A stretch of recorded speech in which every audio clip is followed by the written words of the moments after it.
Hello दोस्तों, स्वागत है आप सभी का अपने यूट्यूब चैनल सानू माथुर एजुकेशन सेंटर में। तो दोस्तों, आज इस फिजिक्स के पार्ट 2 में आज जो बात करने वाले हैं वो आज बहुत ही महत्वपूर्ण टॉपिक होगा, जिसका नाम है कूलाम का नियम। बहुत ही ये क्लास 12th की फिजिक्स का पहला चैप्टर में ये सबसे ज़्यादा इम्पोर्टेंट टॉपिक है। तो आइए स्टार्ट करते हैं। स्टार्ट करने से पहले एक बार आप लोगों से कहना चाहता हूं कि अगर आप मेरे चैनल पर नए हैं तो चैनल को सब्सक्राइब करें, वीडियो को लाइक करें और पसंद आए तो वीडियो को कमेंट में ये भी बताएं कि कैसी लगी। ठीक है दोस्तों, आइए स्टार्ट करते हैं। सबसे पहला क्वेश्चन आज हम लेके आए हैं, क्या है कि किसी माध्यम की वैद्युतशीलता से आप क्या समझते हैं, या अथवा में इसका प्रश्न एक और हो सकता है, किसी माध्यम के परावैद्युतांक से आप क्या समझते हैं। दो क्वेश्चन है इसी में, या तो आ जाए माध्यम की वैद्युतशीलता या आ जाए परावैद्युतांक से आप क्या समझते हैं।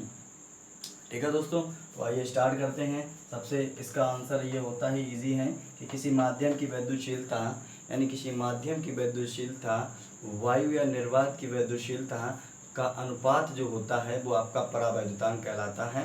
और परावैद्युतांक को हम कैसे प्रदर्शित करते हैं, देखिए मैंने इसमें लिख भी दिया है कि वैद्युतशीलता, माध्यम की वैद्युतशीलता और वायु या निर्वात की वैद्युतशीलता का अनुपात क्या कहलाता है, परावैद्युतांक। इसे के से डिनोट करते हैं या के से प्रदर्शित करते हैं, और के बराबर होता है E/E0। अब E0 क्या होता है ये आपको समझ में आ गया होगा कि वायु या निर्वात की वैद्युतशीलता होती है। ठीक है दोस्तों, अब हम अपने टॉपिक पे आते हैं जिसका नाम है कूलाम का नियम। तो कूलाम जो थे वो एक वैज्ञानिक का नाम है, और उन्होंने जो ये नियम दिया है दोस्तों, वो नियम दिया है दो आवेशों के बीच लगने वाला बल। क्या दिया है दोस्तों, एक बार मेरे साथ बोलेंगे, दो आवेशों के बीच लगने वाला बल। अब देखिए क्या होता है, स्टार्ट करते हैं। तो आइए दोस्तों स्टार्ट करते हैं। जैसे मान लीजिए हमने दो बिंदु ले लिए, दो बिंदु ले लिए, जैसे ए हो गया, ये हो गया आपका बी बिंदु होगा। ठीक है दोस्तों, इतना तो समझ में आ गया होगा।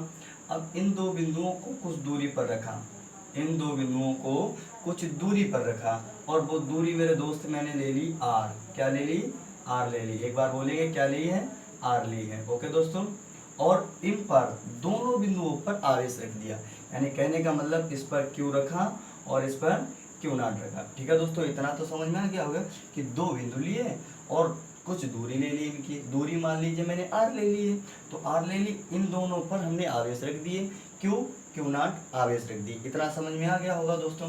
अब देखो, जब इनके बीच जो बल लगेगा वो बल किस डायरेक्शन में लगेगा, सबसे पहले आप ये समझिएगा। देखो, हमने आपको कल एक पहली वीडियो में बताया था कि जब प्लस और माइनस होता है तो मेरे दोस्त क्या होता है, आकर्षण होता है। आपको पता होगा क्या होता है, आकर्षण होता है। क्या होता है, आकर्षण होता है। और जब प्लस और प्लस दिया हो मेरे दोस्त तो क्या होगा, तो आपको पता है कि क्या होगा, प्रतिकर्षण होगा। एक बार बोलेंगे क्या होगा, प्रतिकर्षण होगा। इतना तो समझ में आ गया। या माइनस माइनस हो मेरे दोस्त तो भी क्या हो जाएगा, प्रतिकर्षण हो जाएगा। क्यों हो जाएगा, देखो जब एक जैसे आवेश होंगे तो वो एक दूसरे को दूर भगाएंगे, समझ रहे हो, एक दूसरे को दूर भगाएंगे मेरे दोस्त। तो इसीलिए माइनस जब आवेश होगा और इधर भी माइनस होगा तो भी प्रतिकर्षण होगा। इसमें कौन सी बड़ी बात है मेरे दोस्त, तो ये तो समझ में आ गया होगा। अब समझ में आ गया है तो आइए स्टार्ट कर लेते हैं। अब देखो, जो बल लगेगा वो जो ये लाइन है, इसी लाइन के अनुदिश लगेगा, या तो अंदर की ओर लगेगा या तो बाहर की ओर लगेगा। ठीक है, समझ गए, या तो अंदर की ओर लगेगा या तो बाहर की ओर लगेगा। अब देखिए, जब आवेश आपके प्लस प्लस के हैं मेरे दोस्त तो कैसा बल लगेगा, तो सर प्रतिकर्षण बल लगेगा। अब जब प्रतिकर्षण बल लगेगा तो प्रतिकर्षण बल जो लगेगा, यानी कहेंगे मैं प्रतिकर्षण होगा तो एक दूसरे को भगाएंगे। जब भगाएंगे तो बल जो है तो होगा इस डायरेक्शन में होगा, इस डायरेक्शन में होगा। मान लीजिए बल जो होगा वो डायरेक्शन इधर होगी, उसकी बल की किधर होगी, इधर होगी। अगर मेरे दोस्त आकर्षण हो, अगर मान लीजिए यहाँ पर प्लस है वहाँ पर माइनस है, तो क्या होगा, तो कुछ नहीं होगा मेरे दोस्त, ये जो बल होगा वो आकर्षण वाला लगेगा, यानी बल जो होगा डायरेक्शन अंदर की ओर आ जाएगी, लेकिन दिशा कौन सी रहेगी, अंदर की ओर रहेगी। और कहाँ पर लगेगा ये भी ध्यान रखना होगा, तो जो आपकी लाइन होगी उसी पर बल लग जाएगा। तो इतना तो समझ में आ गया होगा। तो इसी से मैंने मान लिया डॉट डॉट डॉट डॉट, यहाँ पर एक ये हो गया, इस टाइप से बाहर की ओर बल लगेगा।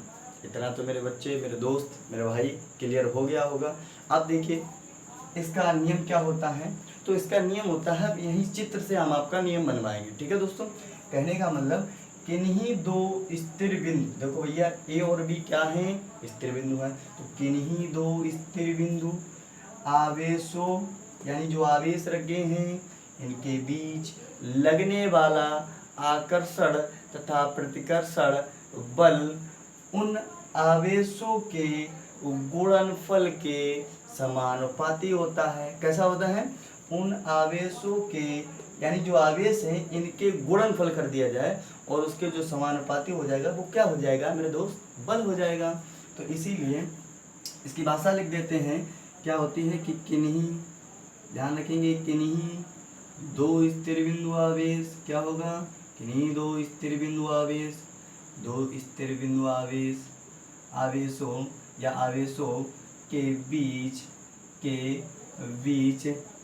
लगने वाला आकर्षण, क्या दोस्त? आकर्षण तथा प्रतिकर्षण, क्या?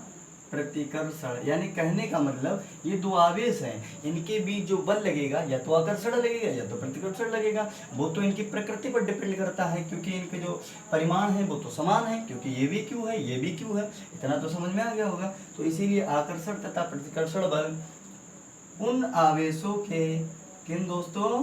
उन आवेशों के गुणनफल, किसके? गुणनफल के समानुपाती तथा, अब देखिए इतना तो समझ में आ गया, उन आवेशों के गुणनफल के समानुपाती तथा बीच की दूरी के वर्ग के व्युत्क्रमानुपाती होगा। तो कैसा होगा? बीच की दूरी के वर्ग के व्युत्क्रमानुपाती, यानी बीच की दूरी के वर्ग के व्युत्क्रमानुपाती यानी उल्टी होगा, व्युत्क्रमानुपाती होगा। इतना समझ में आ गया होगा। अब देखिए इसका फार्मूला निकाल लेते हैं। तो इनके बीच क्या लग रहा है मेरे दोस्त? कहोगे आप बल लग रहा है, तो मैं लिख लेता हूँ, बल को एफ से लिखते हैं, आपको पता हो गया। फिर क्या कहा कि स्थिर बिंदु आवेशों के बीच लगने वाला आकर्षण तथा प्रतिकर्षण बल, यानी जो आवेश हैं इनके बीच लगने वाला आकर्षण तथा प्रतिकर्षण बल उन आवेशों के, यानी ये आवेश और ये आवेश के गुणनफल, देखो हमने लिखा भी है गुणनफल के समानुपाती। तो कहने का मतलब समानुपाती का चिन्ह लगाएंगे, गुणनफल कर देंगे। इतना तो समझ में आ गया होगा मेरे दोस्त। फिर कह रहा है तथा बीच की दूरी के वर्ग के व्युत्क्रमानुपाती, यानी इतना एक स्टेप ये हो गई। फिर जो बल लगेगा वो इनकी बीच की दूरी के वर्ग के व्युत्क्रमानुपाती लगेगा। इतना समझ में आया। अब इन दोनों को क्या कर देंगे? हम इकट्ठा कर देंगे। जब इकट्ठा कर देंगे तो ये हो जाएगा एफ प्रोपोर्शनल टू क्यू या q not upon r square. इतना समझ में आ गया।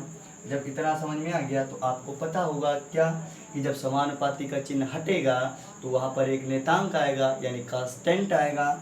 तो यहाँ पर जो कांस्टेंट आता है ध्यान रखेंगे वो आता है 1/4 pi epsilon not into q not upon r square. इतना समझ में आ गया होगा मेरे दोस्तों को।